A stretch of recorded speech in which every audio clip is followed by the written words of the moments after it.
Que nous dire la Bible à propos des signes de l'enlèvement? Shalom à tous, et que le Seigneur Jésus-Christ vous bénisse abondamment. Je suis votre frère Alchi Ulrich Samuel. Aujourd'hui, je vous partage les derniers signes qui devraient s'accomplir avant l'enlèvement de l'Église. Que va-t-il passer dans les restes du temps qui suivent? Est-ce que le Seigneur revient dans quelques mois? C'est ça que nous allons voir tout à l'heure dans ce message. Le Seigneur Jésus-Christ a parlé dans Matthieu 24 verset 14, que cette bonne nouvelle du royaume sera prêchée dans le monde entier, pour servir de témoignage à toutes les nations, alors viendra la fin. Mais c'est quoi la bonne nouvelle? La bonne nouvelle, c'est l'Évangile, la parole de Dieu. Le Seigneur a dit lorsque sa parole sera prêchée dans toutes les nations, alors viendra la fin. Mais c'est quelle fin parle la Bible? La Bible nous parle de la fin de la grâce, depuis la naissance du Seigneur Jésus-Christ jusqu'à l'enlèvement de l'Église. C'est cette fin que le Seigneur nous parle. Mais ce n'est pas la fin du monde que Dieu détruira la terre par le feu. Mais c'est la fin de la grâce que le Seigneur Jésus-Christ nous a parlé dans Matthieu 24 verset 14. Plusieurs pensent que cette fin est la fin du monde là où Dieu détruira la terre par son feu. D'abord, ce que j'aimerais vous faire comprendre, c'est que le Seigneur a parlé que le temple de Jérusalem doit être détruit avant l'enlèvement. Selon Matthieu 24 versets 1 à 2. Alors que Jésus-Christ était sorti du temple, ses disciples s'approchèrent pour lui en faire remarquer les constructions. Mais il leur dit: Voyez-vous tout cela? Je vous le dis en vérité, il ne restera pas ici pierre sur pierre qui ne soit renversée. Le Seigneur a parlé que le temple de Jérusalem sera détruit pour la deuxième fois avant l'enlèvement. Et effectivement cela a été fait depuis l'an 70 après la mort de Jésus-Christ. Normalement, si on peut voir, cela est le premier signe qui annonçait l'enlèvement de l'Église. Le deuxième signe qui annonçait l'enlèvement, se trouve dans Daniel 12 verset 4. Qui dit: Toi Daniel, tiens secrète ces paroles, et scelle le livre jusqu'au temps de la fin. Plusieurs alors le liront, et la connaissance augmentera. Ici encore la Bible nous annonce que, dans la fin de la grâce qui est l'enlèvement de l'Église, le monde connaîtra une exposition de la connaissance, là où les gens créeront des choses étonnantes. Effectivement, toutes ces choses ont été créées et nous les voyons sous nos yeux physiques. Les voitures, l'Internet, les téléphones, etc. Et même ils ont créé l'intelligence artificielle qui sont les robots qui prendront le contrôle du monde après l'enlèvement de l'Église. Ça, c'est le deuxième signe. Maintenant le troisième signe se trouve le même Matthieu 24 verset 5, là où le Seigneur a parlé des faux prophètes qui viendront comme les vrais prophètes, et autres aussi diront que c'est eux, qui sont Jésus-Christ. Et ils séduiront beaucoup de gens. Effectivement nous voyons beaucoup de faux prophètes dans le monde entier. Il a parlé aussi le quatrième signe qui est la guerre mondiale, et la guerre de chaque région des pays. La première guerre mondiale a débuté le 28 juillet 1914. La seconde guerre mondiale a débuté le 1er septembre 1939. Et jusqu'à actuellement nous vivons toujours dans la guerre. Le cinquième signe qui annonce l'enlèvement de l'Église, se trouve dans le verset 9 de Matthieu 24 que les chrétiens seront haïs et tués par les gens à cause de son nom. Le Seigneur a parlé aussi que les faux prophètes viendront tromper les gens. Ça c'est le sixième signe. Le septième signe nous parle aussi de l'abandon de foi en Dieu. C'est-à-dire les gens seront découragés de la marche chrétienne selon 2 Timothée 4 versets 3 à 4. Le huitième signe se trouve dans le même de 2 Timothée 3 versets 1 à 5, qui dit aussi que les gens seront très mauvais en toutes choses. D'abord comprenez qu'il y a 2 types de fin des temps dans la Bible. Il y a la fin de la grâce, et il y a aussi la fin du monde, qui est la destruction de toutes choses. Il y a 2 différents types de fin des temps. Si je vous parle de ces choses, c'est pour que vous compreniez ce que je dis. Le temps de la grâce finira après l'enlèvement de l'Église. Et la fin du monde que Dieu détruira la terre par son feu, commencera après l'enlèvement de l'Église et après le règne de 1000 ans. Selon 2 Pierre 3 verset 7. Tandis que par la même parole, les cieux et la terre d'à présent sont gardés et réservés pour le feu, pour le jour du jugement et de la ruine des hommes impies. Le 9e signe c'est le dernier réveil qui est le rassemblement des élus à travers le monde entier. Selon Marc 13 verset 27. Alors il enverra les anges et il rassemblera les élus des 4 vents de l'extrémité de la terre jusqu'à l'extrémité du ciel. Le dernier réveil a commencé depuis des années passées jusqu'à présent, là où tout peuple, toute langue se convertiront à travers le monde. Et enfin le 10e signe qui est les derniers signes, que je vous ai parlé dès le commencement qui se trouvait dans Matthieu 24 verset 14. Cette bonne nouvelle du royaume sera prêchée dans le monde entier, pour servir de témoignage à toutes les nations, alors viendra la fin. C'est les derniers signes qui devraient s'accomplir avant l'enlèvement de l'Église, pour que les gens soient témoins que c'est Jésus-Christ seul qui est la vie éternelle. Selon Jean 14 verset 6.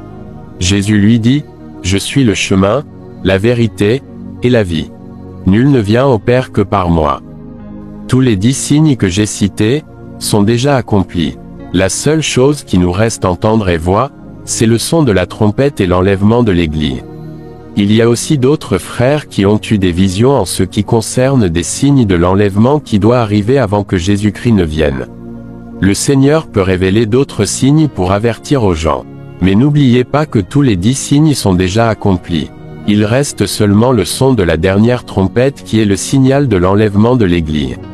Mes frères bien-aimés, Dieu peut révéler plus de 10, 20, 30 révélations à quelqu'un pour avertir la nation et ainsi que son peuple à se préparer. Mais les 10 signes qui sont les signes de la fin de la grâce est déjà accompli. De même quand vous verrez ces choses arriver, sachez que le royaume de Dieu est proche. Comprenez aussi qu'il y a d'autres signes qui doivent s'accomplir après l'enlèvement de l'Église. J'aimerais vous faire comprendre que après l'enlèvement, il y aura plus de 9 signes qui s'accomplira avant le jugement dernier. Je vous cite cela. Le premier signe qui s'accomplira après l'enlèvement de l'Église, c'est la grande tribulation. Selon Apocalypse 7 verset 14, Matthieu 24 verset 21 à 22. Le deuxième signe, c'est la reconstruction du troisième temple. Selon Esdras 5 verset 1 à 27, chapitre 6 verset 1 à 22, selon Daniel 9 verset 25. Le troisième signe, les Juifs s'éloigneront de l'Éternel à cause de l'Antéchrist. Selon Daniel 9 verset 27, selon Matthieu 25 verset 15. Le quatrième signe, la colère de Dieu sur les habitants de la terre. Selon Ésaïe 13 verset 16, selon Sophonie 2 verset 11, Apocalypse 8 verset 5 à 13, chapitre 9 verset 1 à 21. Le cinquième signe, le soleil, la lune, et les étoiles changeront. Matthieu 24 verset 29, Acte 2 verset 20, Joël 3 verset 16, Apocalypse 6 verset 12 à 13. Le sixième signe, la sécheresse sur toute la terre. Apocalypse 6 verset 7 à 8. Le septième signe, Jérusalem sera attaquée par les nations. Zacharie 14 verset 2. Le huitième signe, la bête et le faux prophète seront jetés vivants en enfer. Apocalypse 19 verset 19 à 20. Le neuvième signe, le règne du Seigneur Jésus-Christ sur toute la terre. Apocalypse 20 verset 6. Il y a d'autres signes que je n'ai pas pu citer ici, mais j'ai pu souligner seulement que 9 signes. L'enlèvement va surprendre beaucoup de personnes à travers le monde, parce qu'ils ne veillent pas sur leur vie. Repentez-vous, Jésus-Christ arrive bientôt. Quel jour le troisième temple sera construit? Le troisième temple sera construit dans la période de la grande tribulation avec l'accord de l'Antéchrist. Toutes les choses sont prêtes.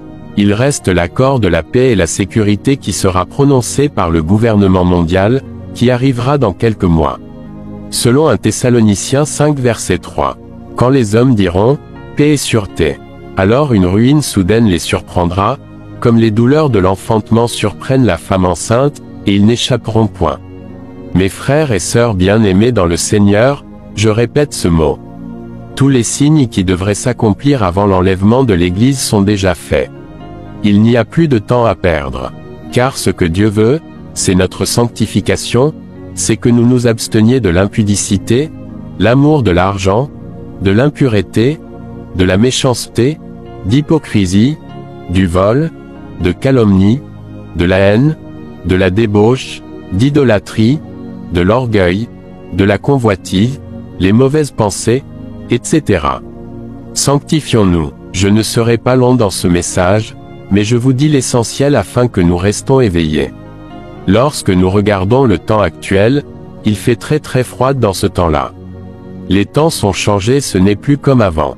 Actuellement les habitants de la terre ne se soucient de rien parce que le Saint-Esprit est encore sur la terre.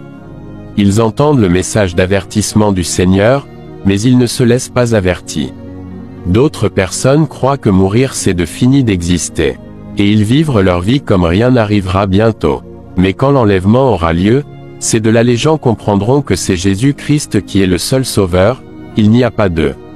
Plusieurs comprendront et essayeront à se convertir à travers le monde, et ils chercheront le Seigneur dans ces temps-là. Mais l'Antéchrist leur fera la guerre, et ils seront tués. Repentons-nous sincèrement et abandonne nos péchés. Si Jésus revient vraiment en septembre, est-ce que tu seras enlevé mon frère ma sœur? La fin de la grâce se terminera après l'enlèvement de l'Église. Là où personne ne put acheter ni vendre sans avoir la marque de la bête qui commencera bientôt. Comprenez que l'enlèvement n'est pas seulement un événement pour les croyants, mais aussi un jugement pour le monde. C'est pour cela nous parlons pour avertir les gens à se repentir avant la fin de la grâce. Nous avertissons les gens à quitter le péché mais personne ne nous écoute. Le péché le plus dangereux, dans ces temps c'est la sexualité. Beaucoup de chrétiens couchent jour et nuit au plaisir sexuel et à l'amour de l'argent. Voilà pourquoi le Seigneur a donné l'exemple dans Matthieu 24 versets 37 à 39. Que ce qui arriva du temps de Noé arrivera de même à l'avènement du Fils de l'homme. Car dans les jours qui précédèrent le déluge, les hommes mangeaient et buvaient, se mariaient et mariaient leurs enfants, jusqu'au jour où Noé entra dans l'arche, et ils ne se doutèrent de rien, jusqu'à ce que le déluge vînt et les emporta tous, il en sera de même à l'enlèvement de l'Église. Donc mes frères bien-aimés dans le Seigneur, c'est ce que j'aimerais vous faire comprendre que les signes qui devraient s'accomplir avant l'enlèvement, est déjà fait. Il nous reste le son de la trompette pour aller à la maison. Bientôt sera la fin de la grâce pour l'humanité. Mon cher ami, ma chère amie, ne sois pas un chrétien qualifié pour le monde car le Seigneur arrive. Si quelqu'un vous dit que l'enlèvement n'est pas de suite, ne croyez pas à ces gens. Car les signes sont déjà accomplis. Ne restez pas pour écouter les ondits des gens mais restez éveillés. Que la grâce de notre Seigneur Jésus-Christ repose sur vous abondamment, à bientôt.